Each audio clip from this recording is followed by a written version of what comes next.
I was telling Zoe that I've got to jump for another call for a little bit, and then I'll be back. Um, but the meeting will continue on. I'm not ending it for everyone. I'm just leaving. So yeah. Um, Zoe. Thanks, Ben. So, welcome everyone to this bootcamp session for the Account Engagement, formerly known as Pardot, Consultant Exam series. The topic today is personalizing the prospect experience.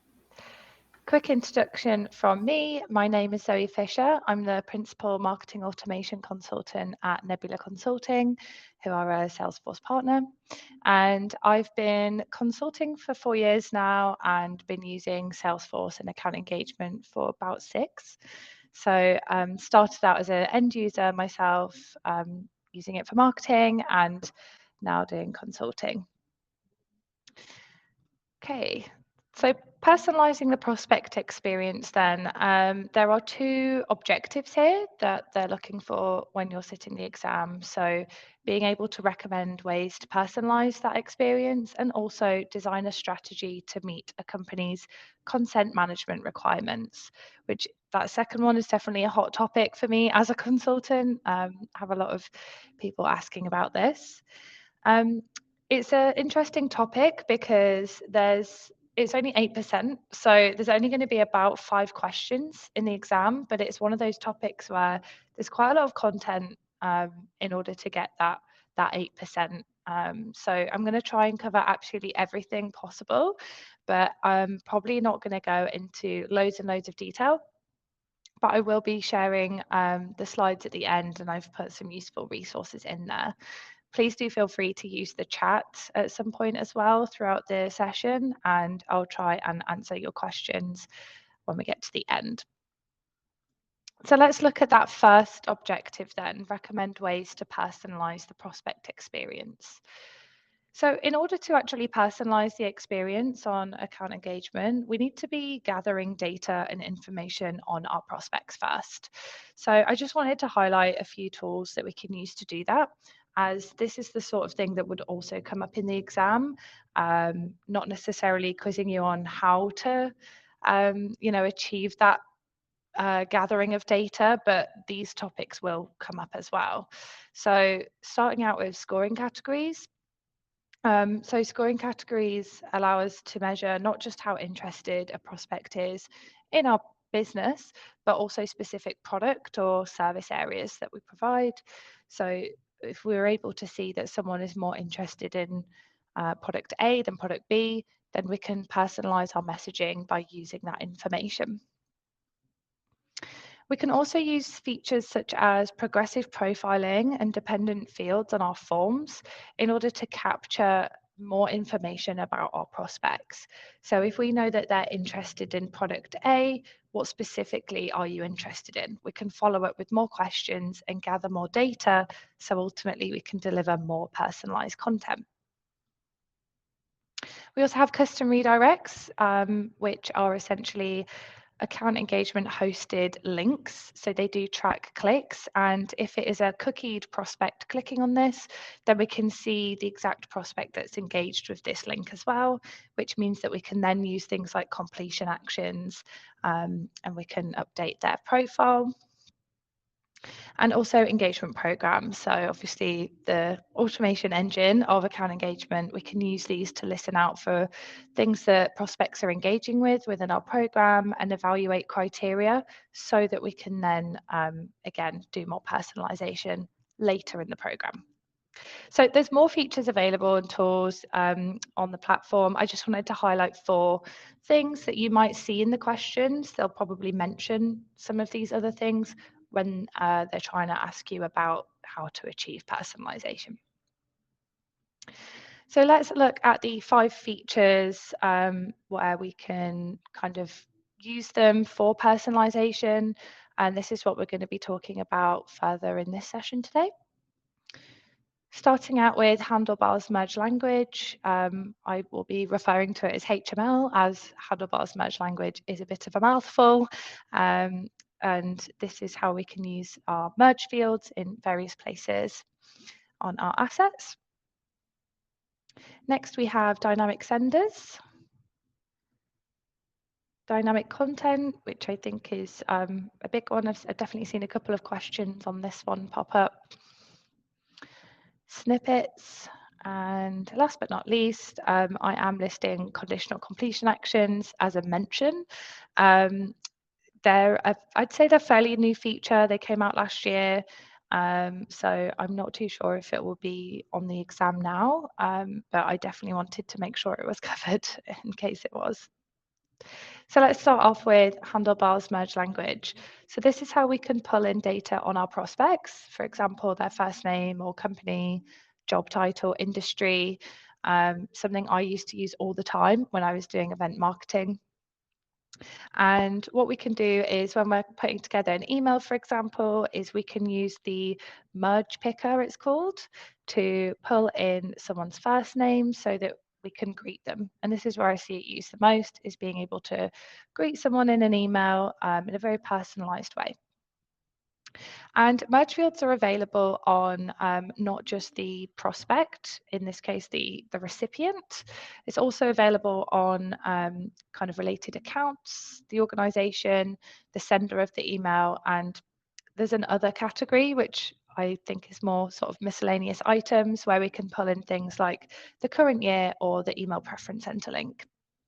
So if I just head into account engagement, I've got an email, an event invitation that I'm putting together. And currently it's not very personalized at all. It just says hi there. So if I wanted to apply some personalization, I would click into that region. And what I'm going to do is remove hi there. And I'm going to click on merge field. And this is my merge picker that I just mentioned. And from here, I want to pull in the recipient's first name so that I can greet them properly. So I'm going to go down to recipient in the merge picker. And from here, I've got all of my default and custom fields available to select. I'm lazy though, so I'm just going to search for name. I'm going to tick first name and insert. So here I've got hi recipient first name. And to show you what that would look like, I can go to the preview and select a example prospect, and this pulls in their first name. So it's a nice personalized greeting. Cool. So that is HTML at a very high level. The other thing to be aware of is that there's also something called Handlebars merge conditional logic statements. So this allows you to essentially have a backup in case there's no data in the field that we're wanting to pull in. So HTML is really good, but it really depends on the quality of your data. If you have a lot of prospects in your account engagement account that are maybe missing the first name, you don't want to be putting hi recipient first name with a comma, because when someone receives that email, they're going to see hi with a blank space and then a comma, and they'll be able to tell that it's there's some information missing there. So what you can do is you can actually have a backup value. And I've just popped the kind of formula on the screen here. So essentially, if you wanted to, you could say, if there isn't a first name, instead of showing hi first name, I'd like to display an alternative message, and I'm just going to say hello. So that either way is personalized for our prospects. So next we have snippets, and the kind of user experience of these is really similar to the HTML experience as well. You can see we use the same sort of merge picker in order to insert our snippet. So these are reusable pieces of content that we can embed onto our marketing assets, specifically emails, email templates, forms, and landing pages. So these work across all of your marketing assets that are related to the same campaign. So snippets do have a campaign assignment as well, and you're able to then use that snippet on an asset that is also part of the same campaign. And you can use it to kind of store reusable bits of content that are just bits of text, dates, images as well. And if you then need to update some content, you only need to update the snippet, and all of the assets where the snippet is being used will inherit those changes. So if I give you an example here, let's say we have an event coming up, the Marketing Expo 2023. For this, we have a landing page for registration. There's a nurture program with a series of email about the event to encourage people to register. There's an autoresponder if they do register. And then there's another nurture program to encourage people to actually attend after they've registered. So that's a lot of emails and a landing page as well with lots of the same content that's going to reappear again and again.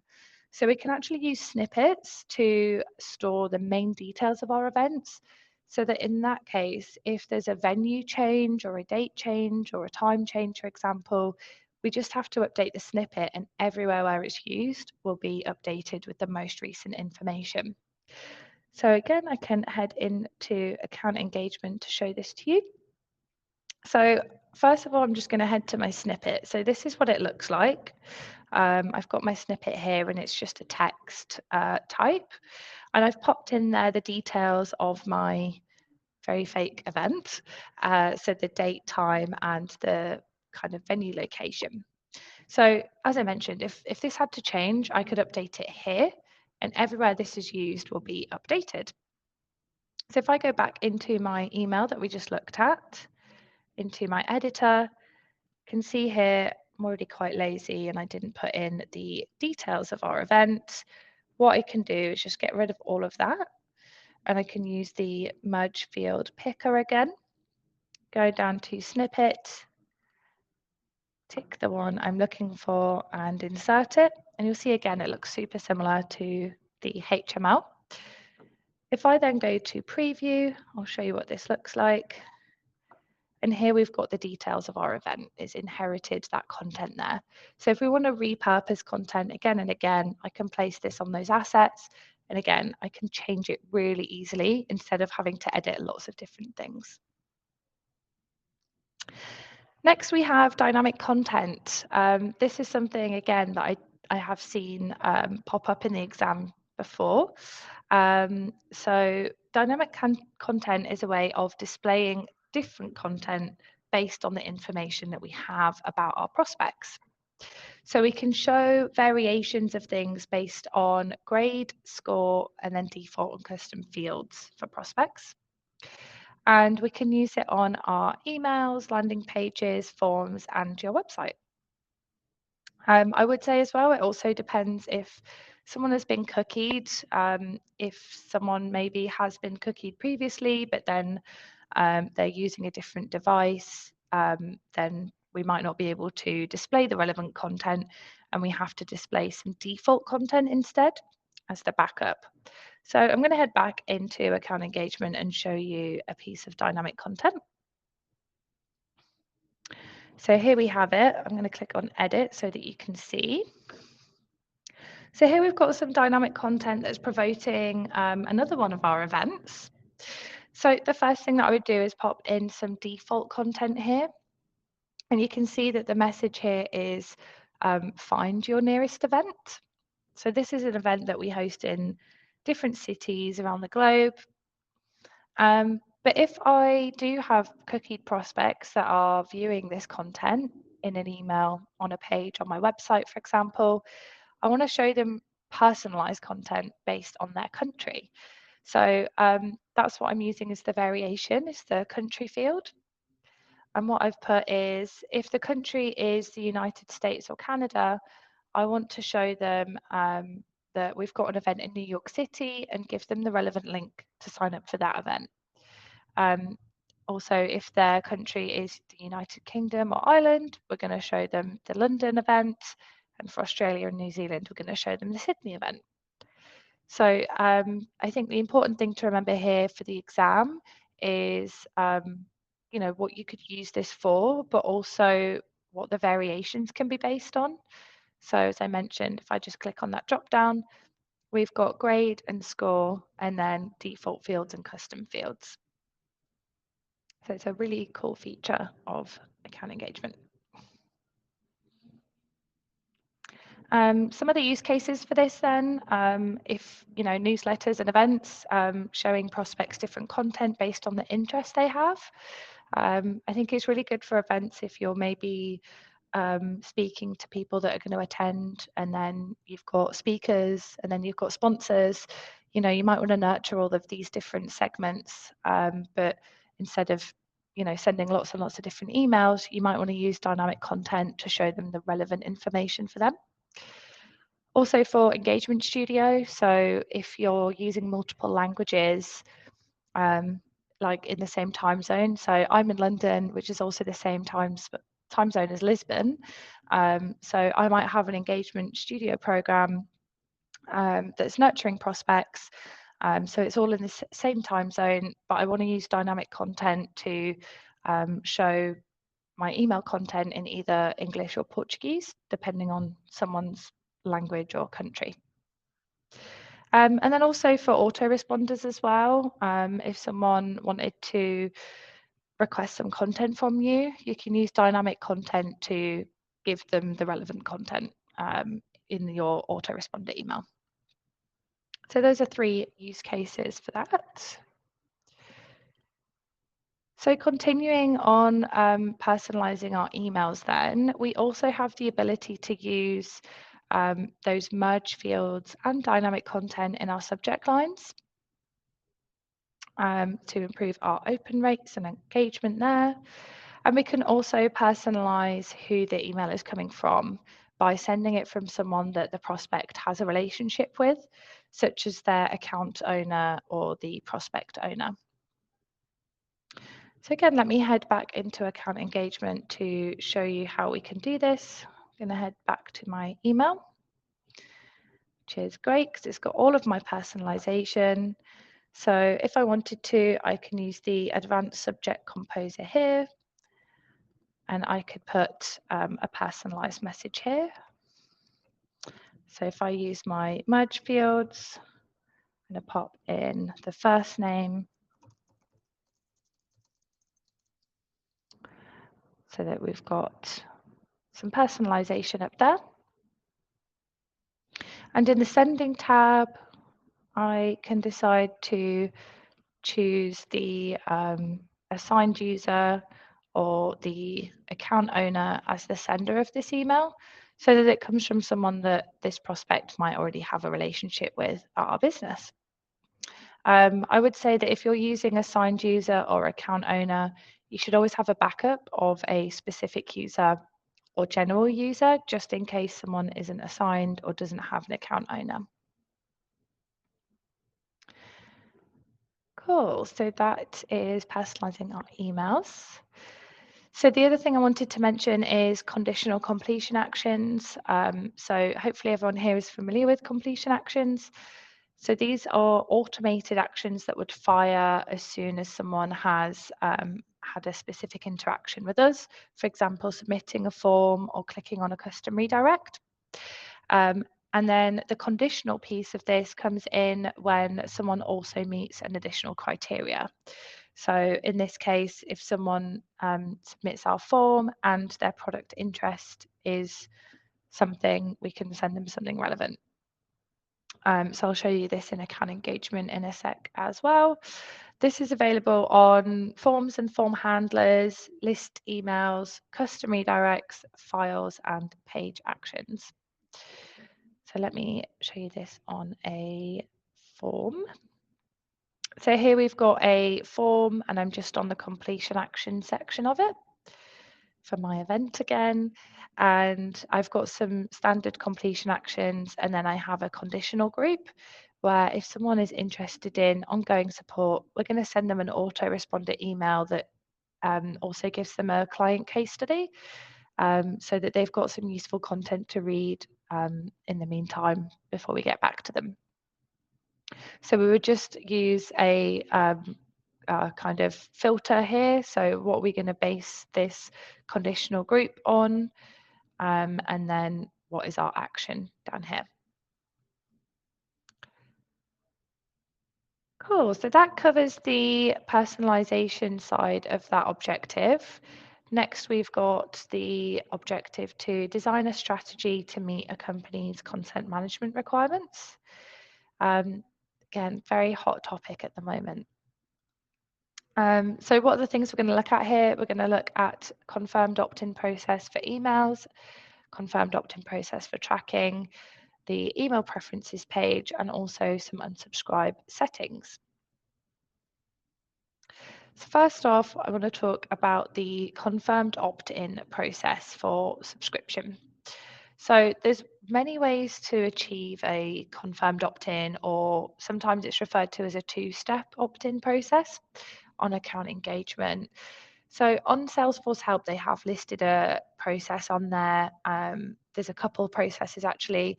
There's so many ways to do this. And I wouldn't expect them in the exam to be asking you specifically the different ways to set this up. But they are definitely going to be looking at what are the benefits of having this, or they would give you a problem statement and the answer would be a confirmed opt-in process, for example. So I'm going to talk to you about the way that's kind of been recommended. But like I say, I really don't expect you to know there are many, many, many ways of doing this. So I'm going to just give you the high level here. So what is a confirm opt-in process then? So this is essentially not opting somebody into your communications unless you get a follow-up confirmation. So for example, if someone submits a newsletter sign-up form, then you would send an autoresponder email asking them to confirm their opt-in. And clicking on that link in that email to confirm their opt-in can be considered a confirmed opt-in rather than, just a kind of one-step process of submitting the form and then they're opted into all of your communications. So yeah, the benefits of this is that it's obviously if you're based in certain countries where they do require you to have a two-step opt-in process or an explicit opt-in, such as Germany, then that's one way of doing it. Alternatively, it also verifies that the email is correct. In case somebody mistyped, you'll immediately follow up with an email to confirm their subscription, so that if they do confirm their subscription, you know that is a valid prospect email address. So here we might have the autoresponder email that says confirm your opt-in, and then we can use completion actions on that link click to add them to a list or update a field that indicates whether their opt-in is explicitly confirmed or if it's an unconfirmed opt-in. So we've got a problem statement on this slide as well that we've seen before, which is that some prospects don't want to hear from my company unless they specifically opt in. With a kind of problem statement like that, this is exactly what they're looking for, which is a confirmed opt-in process. Cool. Next, we have the confirm opt-in process for tracking. So hopefully everyone's aware that there was a big shift towards first-party tracking. So that's, again, another really hot topic that's been going on the past couple of years. So tracking is all about the account engagement cookies that are being set on visitors' browsers when they visit your website with the tracking script or landing page. So whether or not we want to be able to track those visitors on account engagement without them opting in or not. So account engagement does have some tracking opt-in preferences settings that we can enable so that we can only track prospects if they, again, explicitly opt in. So enabling this would add a statement to anywhere where your tracking script is to indicate that they have to opt in. So again, let me just show you where this is in account engagement, because it's something that I think unless you've done before, you might not know where it is. So heading back in. So in my account engagement settings, I'm in the domain management tab on the left-hand side. And it's kind of hidden, if I'm being honest with you. If you click on Edit Tracking Opt-in Preferences on the top right corner up here, this is how we can see if we are tracking opt-in preferences or not. So you can see there's a few bits to this. We've got the message here, the style, and that's the style of the banner that's going to pop up that says, can we track you?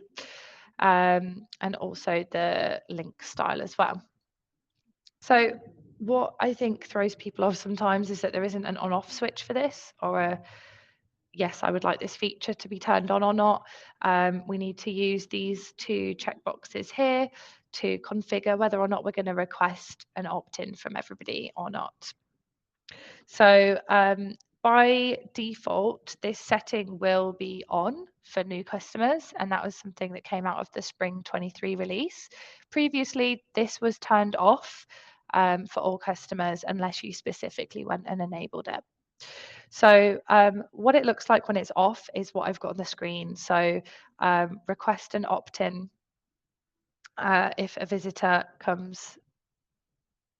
Someone said that they're not seeing the screen. Is everyone seeing the screen that I'm sharing?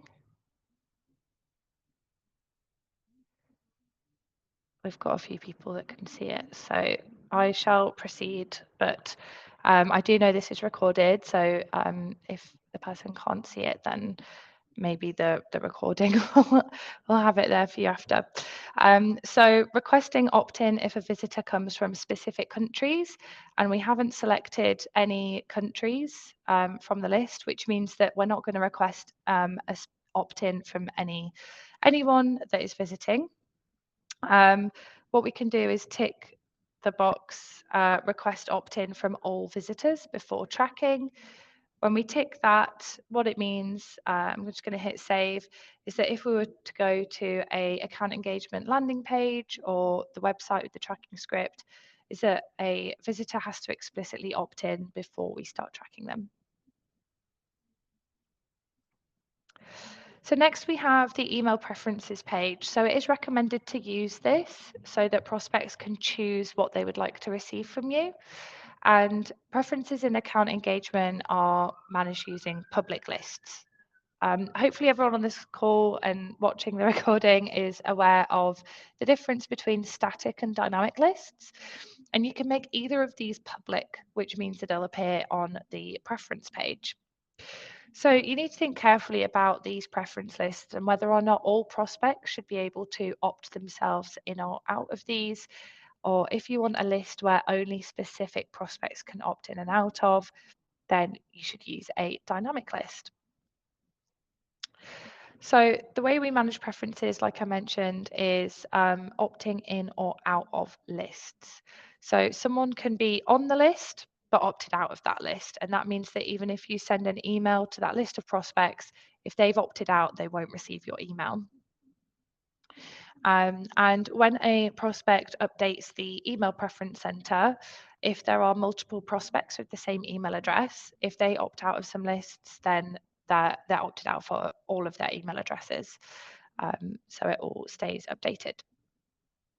So again, I'm just going to head back into account engagement and show you the email preferences page. So I'm in the account engagement email tab in preferences page. And if I click on here, I can see my email preference page, which I sometimes call EPC for short. So I've got two lists here, my monthly newsletter and my new feature announcements. So prospects can opt themselves in or out of either of these lists. So I'll just open that up and show you what it looks like. So here I've got my tracking opt-in preferences at the top, my cookie banner, and then I've got my preferences, and I can add my opt-in to these lists here and save that. So yeah, just to mention, if you wanted to hide a list from people unless they were eligible, then you could use a dynamic list to say that only prospects that are, you know, maybe your key accounts or something like that, so your VIPs can opt into, you know, some specific communications or something like that. Next, we have unsubscribe settings. So the unsubscribe page has a couple of settings available to choose from. So first of all, we've got two-click unsubscribe.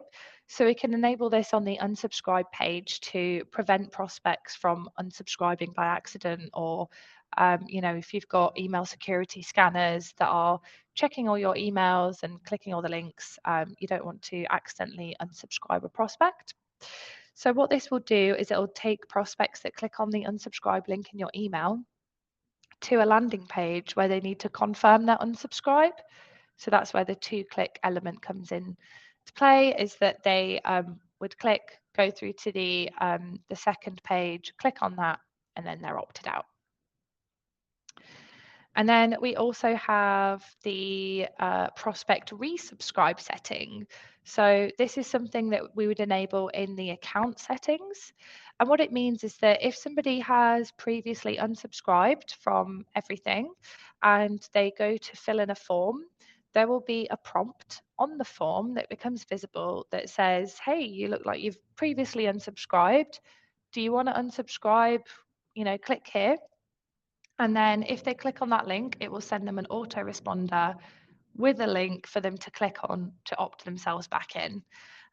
This again, I think, is a really cool feature because previously this was a very manual task to manually go through all of your prospects and see who needed to be manually opted back in.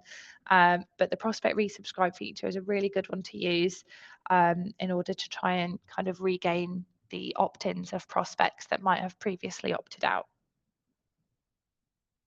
So let me just head back into account engagement again. I'll just show you where these settings are. So I'm on account engagement email, and I'm going to head down to the unsubscribe page. And this is where you can configure whether you want two-click unsubscribe to be enabled or not. And then you can customize that page. And then if you wanted to enable prospect resubscribe, we would do this in account engagement settings. And we would edit our account settings. And when we scroll down, you can find it down here. Cool. So just a note again, we've got another problem statement that might come up. Prospects don't want to receive email messages from my company. In that case, you would direct prospects to the email preference center page or to the unsubscribe page. And a note as well that for marketing emails that you're sending from account engagement, they always need to have at least one of these links in the email, the email preference page or the unsubscribe page. It will not send the email without one of those in if it's a marketing email. Cool, so I did add some useful resources here so that if you get the slides, you're able to continue your reading. I also have just a couple of exam style questions to go through so that you can see what kind of questions might come up for this topic on the exam. So if everyone is able to use the chat box, then what we can do is go through some questions and you can have a go.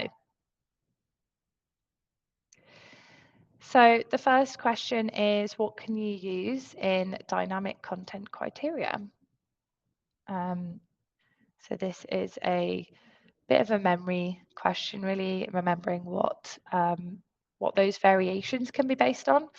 So I'll give it a couple seconds, see if anybody wants to have a go in the chat at what they think the answer might be, and then I'll reveal that answer. We do have a speedy answer there.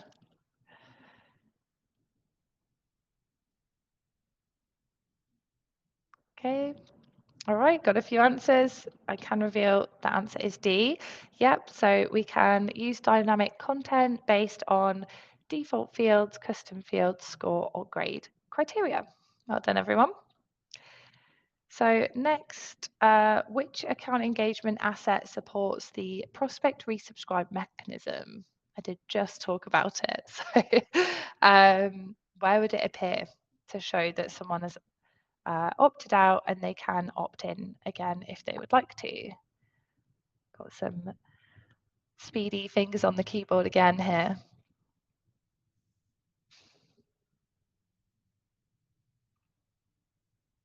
All right, I think that's everyone that is guessing. The answer is A, forms. Well done, everyone. So next we have a really wordy one. This exam question is definitely quite familiar to me. So I'll read it out and I'll give you a couple seconds again to answer.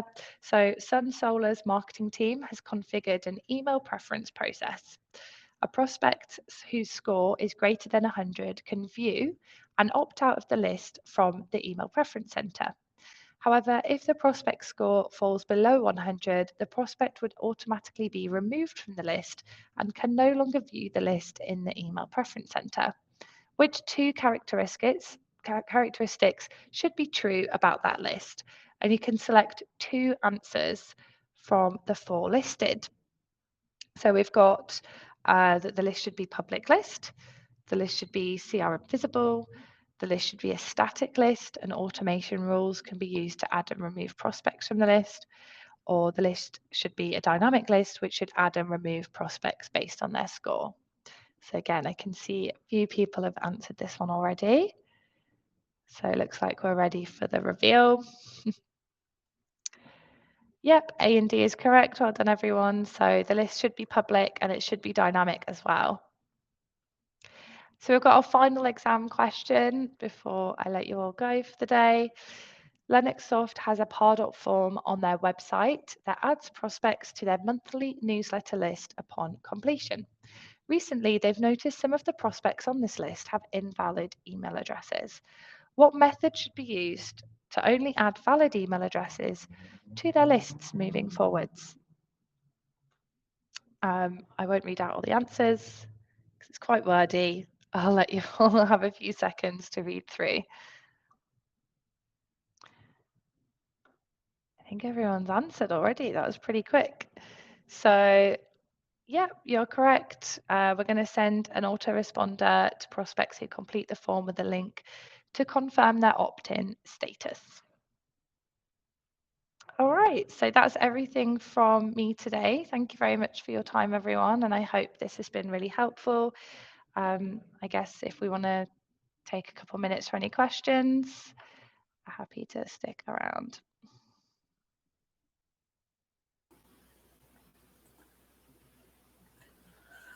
Thank you, Zoe, so much for doing this.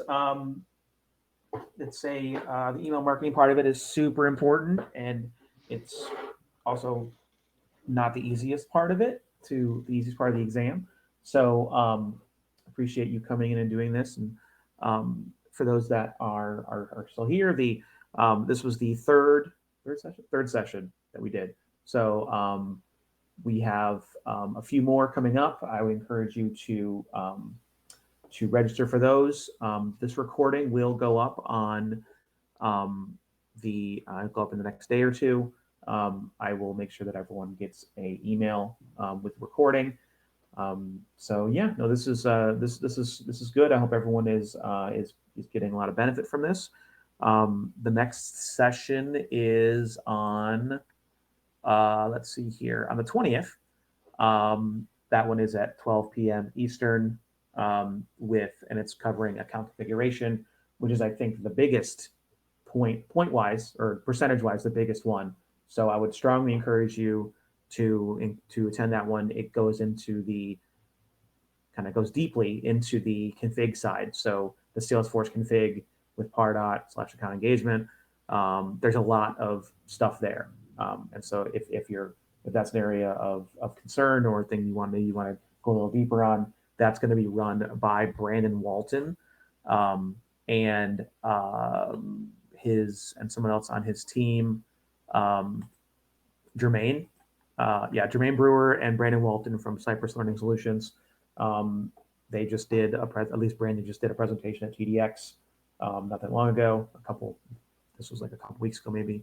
I would definitely encourage you to register for that one if you have not already. I'll put this up on. I've been updating the post on Pardot Geeks for as more of these sessions take place. I've been adding it to this year, so bookmark it. if you're able to. So there's uh, mine, and then the one that happened. Sorry, no, you didn't do email. You did personalization. I'm sorry. I got totally confused. So the email marketing one that Laura and Becca did, and then this one, the personalization one, will go up there um, soon. So keep an eye on that. But again, thank you so much, Zoe, for doing this, um, and thank you guys for attending. And have a good rest of your day. Thanks, everyone. Thank you. And good luck for anyone sitting the exam soon. Yeah. Let us know how it goes. Thank you. Thanks. Bye. Bye.